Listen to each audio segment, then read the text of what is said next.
Anak, kunin mo yung cellphone ko sa kwarto. May tumatawag ata. Ah, sige po, Nay. Sabi cellphone ni nanay. Anak, bilisan mo naman. Ay, salamat naman, nakatae din. Scarlett, ba't nandyan ka? Eh, di ba pinukuha ko sa cellphone ko? Pinagsasabi mo, Nay. Kanina pa ako dito sa loob. Nay, eto na po cellphone niyo. Sino yan, Nay? Bakit kamukha ko? Teka lang, bakit dalawa kayong Scarlett? Nananaginip pa ako? Ah, Nay, ako yung totoong Scarlett. Ha? Sinungaling! Ako to, Nay, ang totoong Scarlett. Sandali nga! Hindi na ako tutuwa sa inyong dalawa, ha? Isa lang ang solusyon dito. Magtatanong ako at kung sino makasagot ng tama, siya ang totoong Scarlett.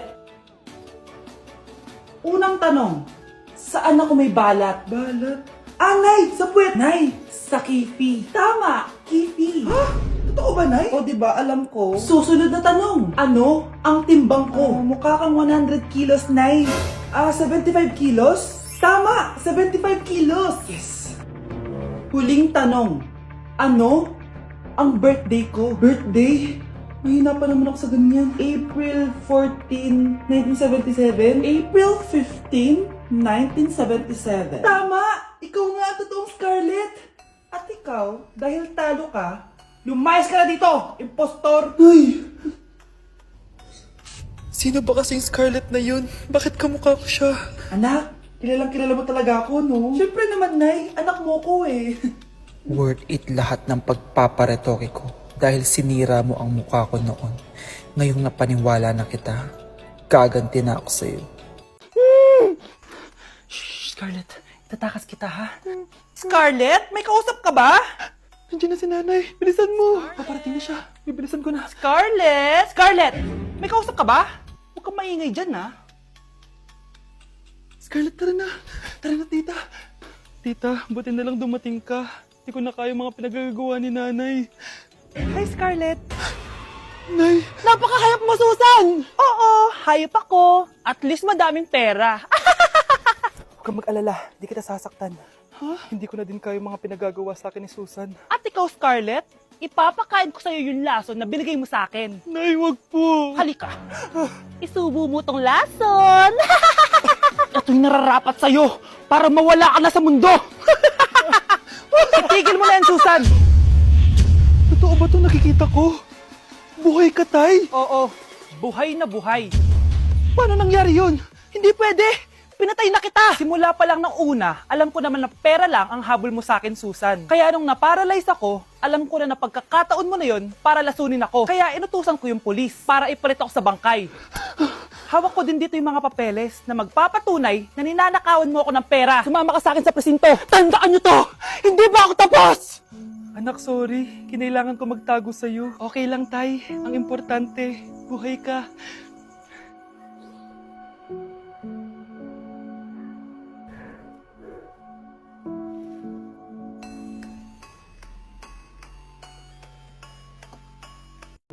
Hoy, wag mo sasabihin kay nanay na pupunta ako sa boyfriend ko, ha? Sige na, bye-bye. Hoy, bata ka! Saan ka pupunta? Anay! Gagawa lang po kami ng project sa kaklase ko. Wow! Kailan ka pa nag-aaral na maayos? Pupuntahan niya yung boyfriend niya. Ah, kaya pala pulang-pula yung labi mo kasi tatakas ka. Anay! Humanda ka sa akin. Sasakalin niya daw ako, Nay, oh! Aba, humanda ka sa akin, bata ka. Halika dito. Anay, hindi na! Nay, nawala daw ni Kuya yung Tupperware mo. Ano? Nawala niya yung pinakamamahal kong Tupperware? Humanda sa akin ng kuya mo. Nasaan yan? Lagot ka, kuya. Galit sa'yo si mama. Ano sabi mo, Kyle? Nasaan na yung kuya mo? Ha? Nandito ka palang bata ka, ha? Etong sa'yo. Bakit mo pinato yun, Nay? Sabi ni Kyle, nawala mo doon Tupperware ko. Anong nawala? Eto Tupperware mo, Nay, oh. Ay, nandyan pala. Agad ka kasing nagpapaliwala dyan. Tawa ka dyan, ha? Humanda ka sa akin. Few moments later. Boring naman ang pinapanood mo. Palitan natin yung mas nakakatawa. Ah, sige, kuya. I'm asking you to kiss me. Hindi naman nakakatawa yan eh. Bastos yan eh. Ayun na, magkikiss na sila. Hay, hay! Mga punyeta kayo? Ano pinapanood nyo? Anay! Si Kyle, Nay. Siya yung nanonood eh. Kyle! Ang bata mo pa! Ganyan na pinapanood mo? Kala ko naman matino ka. Si Kuya yun, Nay eh. No! Simula ngayon, bawal ka na mag-TV. Anak, may pupuntang manghuhula dito. Para saan, Nay? Siyempre, para malaman ko kung kailan tayo yayaman. Sige, Nay. Itatanong ko kung kailan ako magkakajowa. Sige. Maganda ka na, ah. A few moments later. Sinong mauna sa inyo? Ako mauna. Anong itatanong mo? Kailan ako yayaman? Pahiram ng kamay mo. Ito.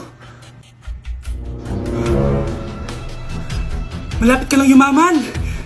Talaga? Yayaman na ako. Oo, basta maging masipag ka lang at magtayo ka ng business.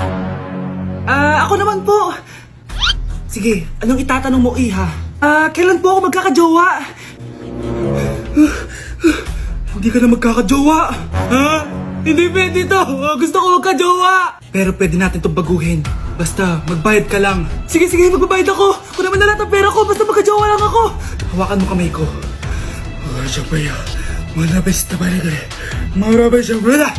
Ayan, may jowa ka na. Nasa labas na. Talaga? Hi, ako yung magiging jowa mo.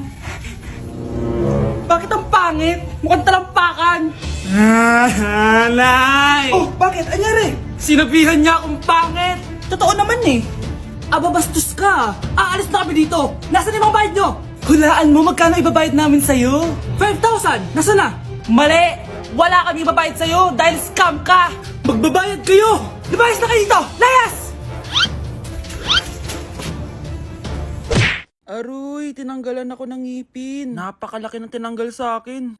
Hello guys! Kung napapansin nyo, naka-brace na naman ako. Ilang araw din ako di makakain na maayos dahil sobrang sakit niya guys. So bakit nga ba ako nagpa-brace ulit? Fun fact lang guys, 6 years na ako naka-brace before. Pero di pa rin na-address yung issue sa ngipin ko. Kung makikita nyo sa picture guys, medyo palabas or flared yung ngipin ko. Kaya naman nag-decide na ako na magpa-brace ulit. Sabi din ng dentist ko, kailangan daw tanggalin yung 4 na premolars ko para daw pumasok yung mga ngipin ko. Kaya ngayong araw, tatanggalin yung mga premolars ko. Bago pala ako pumunta ng dentist, kumain na muna ako kasi alam ko di ako makakain mamaya. Buti na lang talaga masarap ang ulam at nakakain talaga ako na madami. Medyo kinakabahan nga ako kasi ngayon na lang ulit ako mabubunutan ng ngipin. Yung last bunot ko ata nung bata pa ako. Dahil tulog pa si Honey Bunch, di ko na siya gigisingin. Ako na lang mag-isa pupunta sa dentist. Good luck na lang talaga sa akin mamaya. So ayan, kinakausap na ako ni Doc. Sabi niya wala daw ako mararamdaman na sakit kasi may anesthesia naman daw na ilalagay. Ito pala yung x-ray ng mga ngipin ko. So yung may black dot dyan, yun yung mga tatanggalin. Kung makikita nyo din, impacted din yung wisdom tooth ko. So ipapatanggal ko din yan soon. Ito na guys, last look na buo ang ngipin ko. Kasi mamaya bungal na ako. Ayan guys, nilalagay na ni Doc yung numbing cream para kapag in-inject na ako ng anesthesia, wala na ako maramdaman. Dito sa part na to, di ko na ma-feel yung bunganga ko. At thank you Lord talaga, hindi siya masakit. Parang hinihila lang yung ngipin mo ganun. Charan! Tapos na, medyo nahirapan si Doc ha. Paano di mahihirapan? Sobrang laki ng kinukuha. Rate ko yung pain niya, siguro 3 out of 10 lang. Pero alam ko mamaya pa to sasakit pag wala na yung anesthesia. Sabi ko din kay Doc kung pwede ko bang itago yung ngipin ko, ilalagay ko lang sa ilalim ng unan. Eto na guys, ang itsura ng ngipin ko ngayon, bungal ira na. Dalawa lang pala muna binunot ni Doc kasi next week daw yung dalawa pa. So yun lang naman guys, bye!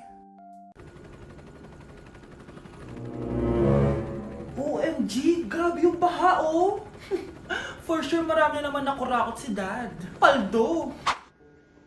Oh, Cheska, ba't ang aga mo? Di ba traffic kasi baha? Ay, opo ma'am, baha nga po eh. Kaya pinag-helicopter na ako ni Daddy para safe ako. Kawawa nga po yung mga tao eh. Wow, sana all.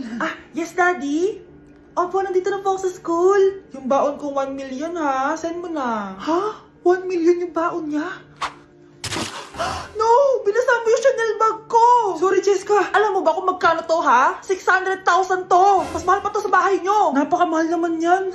Whatever. Papabili na lang ulit ako. Salamat ka, mabait ako. Nahiya naman tong 300 peso na bag ko. Be, tara sa kantin. Nag-crave ako ng siomay tsaka ng kwek-kwek. Tara.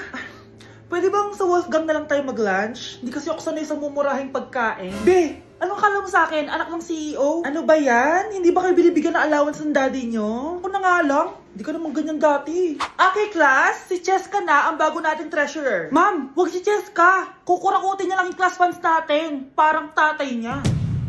Flood control, ayaw. Gastos, gusto. Kaya mayaman si Cheska kasi korap ang pamilya niya. Ang laki ng tax na binabayaran ko. Sa Disney Princess pala natin napupunta lahat. Habang kami, binabaha na dito. Ikaw pa helicopter lang. Wow, napaka-lavish mo naman. Tsaka, pairam muna ako nito Chanel bag mo ha. May ambag din ako dito, no? Hindi kami titigil hanggat walang nakukulong. Deserve niyong magdusa. Hi guys, samahan niyo ako maglaba. Pero, mag-isa lang ako. Samahan mo ako, Bunch. Natatakot ako. Ayaw ako samahan ni Anya, Bunch. Guys, tignan naman no, sobrang tahimik dito. Ito na yung mga lalabhan, guys. And syempre naglalaba tayo dito. Di naman tayo mayaman para araw-araw magpalit at bumili. Guys, nasa 8th floor na ako. Grabe, nakakatakot, oh. Parang may umubo. Guys, hindi na joke to, promise. Sobrang tahimik dito, tapos hindi ko alam kung may mga tao dito. Kaya ko to. Hindi totoo ang mga multo. Pasok na tayo, sobrang dilim. Oh my gosh, guys. Hello. Ayan, kinilabutan ako. Pero ito yung laundry, guys. Dito kami maglalaba. Akala ko... Narinig yun? Hindi ko alam, baka tinatakot ko lang sarili ko. Okay, pero maglalaba tayo. Actually guys, hindi naman ako matatakot kung may multo dito kasi hindi ko rin naman sila maintindihan. Japanese yung mga multo dito, guys. Nissan, Honda, Mitsubishi. Baka biglang may maghanap ng hustisya dito sa hallway. Ang katakot. Bantayan niyo ako, guys, ha. Pag may gumalaw, sabihan niyo lang ako. Comment kayo.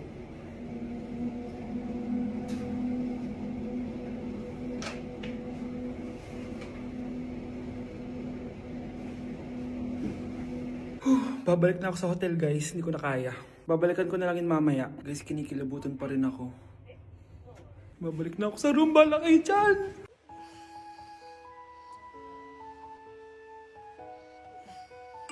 Good morning, love. Kain ka na. See you later. I love you. Kakilig naman. Love, kainin mo na to. Ayoko nga niyan, love. Oh, airplane. Nga. Para naman bata eh.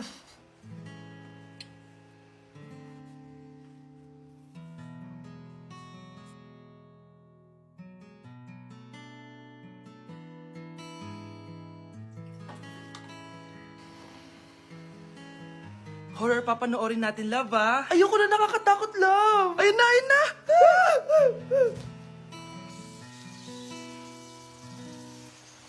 Wow, sipag mo, love, ah. Siyempre naman, ako pa. O, eto. Nakakainis, pinasama ko. Akin na nga yan. Aba, gumaganti ka, ah. Halika dito. Scarlett? Miguel? Kamusta ka na? Eto, tinupad ko yung pangako ko sa'yo na aalagaan ko pa rin yung sarili ko kahit break na tayo. Buti naman. Gusto mo pumasok? Hindi na. Actually, papunta nga ako sa bahay ng girlfriend ko. May surprise ako sa kanya. May girlfriend ka na? Congrats. Happy for you. Sige na, Scarlett. Una na ako. But then you go